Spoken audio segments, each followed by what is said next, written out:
बिस्मिल्लाहिर्रहमानिर्रहीम। Object oriented में आज हम डिस्कस करेंगे polymorphism. Polymorphism allows us to perform a single action in different ways. अगर एक ही तरह की कोई एक्टिविटी है तो आप उसके लिए डिफरेंट डिफरेंट नाम के एक्शन ना बनाएं, बल्कि एक ही नाम का एक्शन बनाएं और उसमें एक्टिविटी आप डिफरेंट कर लें। ये बड़ी खूबसूरत फीचर है हमारे पास ऑब्जेक्ट ओरिएंटेड प्रोग्रामिंग में पॉलीमॉर्फिज्म का। यहाँ पर हमने उसकी एक एग्जांपल दी है कि जैसे क्लास है एनिमल की, उसमें साउंड का मेथड है, ठीक है ना। तो अब एनिमल तो एक एब्स्ट्रैक्ट क्लास हो गई, एक बहुत हाई लेवल क्लास हो गई, ठीक है। तो और उसकी जो इम्प्लीमेंटेशन हो जाएगी, कैट हो जाएगी, डॉग हो जाएगी, रैबिट हो जाएगी, हॉर्स हो जाएगी। तो सबके अंदर आपको पता है सबकी साउंड होती है, ठीक है। अब बजाय इसके कि मैं अलग अलग लाइन की क्लास में रोर का मेथड बनाऊं और कैट में मियाऊ का मेथड बनाऊं, हॉर्स में नी का मेथड बनाऊं, इसके बजाय मैं सब में साउंड का मेथड रखूंगा और हर एक की जो साउंड होगी वो उसके अपने ही साउंड के मेथड में डिफाइंड होगी। तो सबको पता होगा कि हर एनिमल साउंड प्रोड्यूस करता है और उसकी साउंड ऐसी होती है, ठीक है। तो वो साउंड का मेथड हर एक एनिमल की क्लास में मौजूद होगा, लेकिन उसकी अपनी अपनी अंदर कोडिंग होगी डिफरेंट, ठीक है। तो एक ही साउंड का मेथड है, नाम उसका एक है, लेकिन वो मेथड की अलग अलग इंप्लीमेंटेशन की कॉपीज हर क्लास में मौजूद है। तो वो कॉन्सेप्ट वही रहेगा, ठीक है ना। कॉन्सेप्ट वो रहेगा और उस कॉन्सेप्ट को हम डिफरेंट डिफरेंट तरीके से हर क्लास में परफॉर्म करेंगे। तो ये एक बड़ी खूबसूरत मिसाल है पॉलीमॉर्फिज्म की। तो polymorphism in programming is the capability of a method to do different things based on the object that it is acting upon। तो polymorphism जो है ना वो किसी मेथड की कैपेबिलिटी है, ठीक है।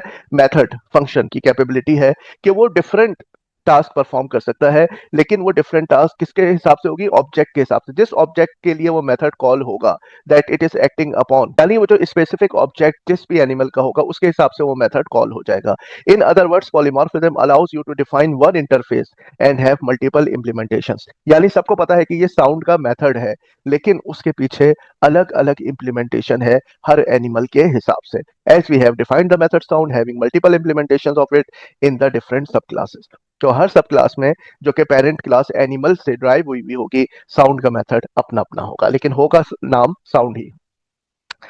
ये हमने देखा कि एक एग्जाम्पल अब हम शुरू कर रहे हैं कि यहाँ पर हमारे पास पेरेंट क्लास है एनिमल और उसके अंदर साउंड का मेथड है, जिसमें एक जनरल मैसेज है कि animal is making a sound. अब हमने क्या किया कि हॉर्स की क्लास को एक्सटेंड करवाया एनिमल से, और इसमें हमने नी जो इसकी साउंड है, साउंड के मेथड में नी का मैसेज प्रिंट करवा दिया। जबकि कैट जो एक्सटेंड करी एनिमल से, उसमें हमने मियाऊ का मेथड, मियाऊ का मैसेज जो है वो प्रिंट करवा रहे हैं। तो अब देखिए इसमें भी साउंड का मेथड है, इसमें भी साउंड का मेथड है, एनिमल में भी साउंड का मेथड है। तो ये दोनों जो है क्या कर रहे हैं, ये पेरेंट क्लास को के साउंड के मेथड को ओवरराइड कर रहे हैं। अच्छा, तो परफेक्ट एग्जांपल ऑफ पॉलीमॉर्फिज्म ये हमने एक एनिमल और साउंड के हिसाब से दी। Although we had the common action sound for all sub classes, but there were different ways to do the same action. हर एक का अपना साउंड की इंप्लीमेंटेशन है। Feature that allows us to perform a single action in different veg.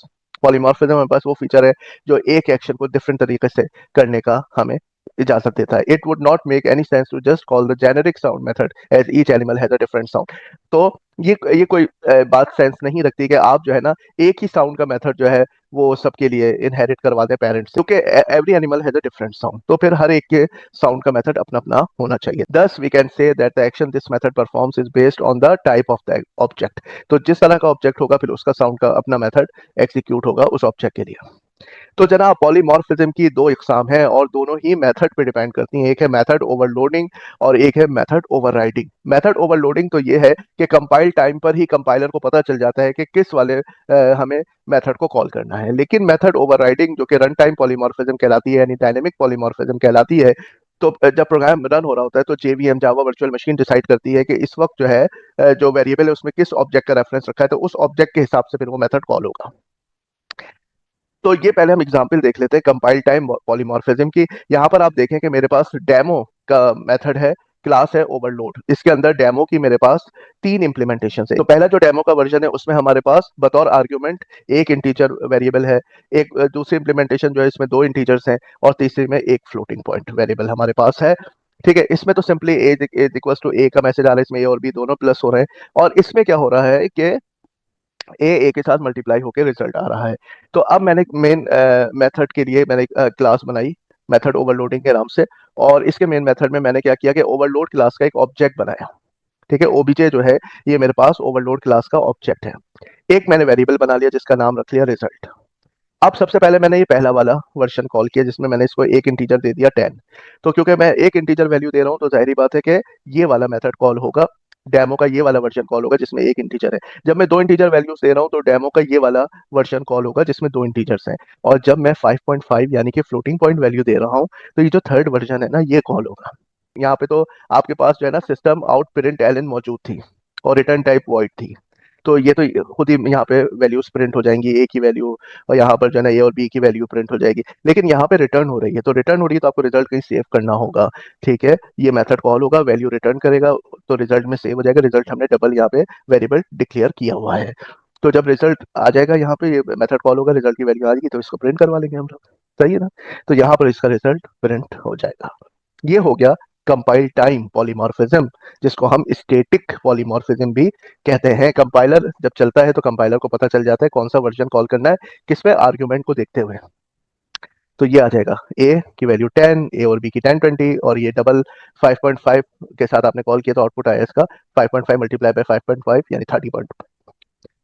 अच्छा जनाब, तो run time polymorphism में क्या है कि मेरे पास एनिमल की एक क्लास है, उसमें साउंड का मेथड है। फिर मैंने हॉर्स को एक्सटेंड करवाया एनिमल से, ये हो गई सब क्लास हॉर्स। ये हो गई इसकी पेरेंट क्लास, इसमें भी साउंड का मेथड है नी।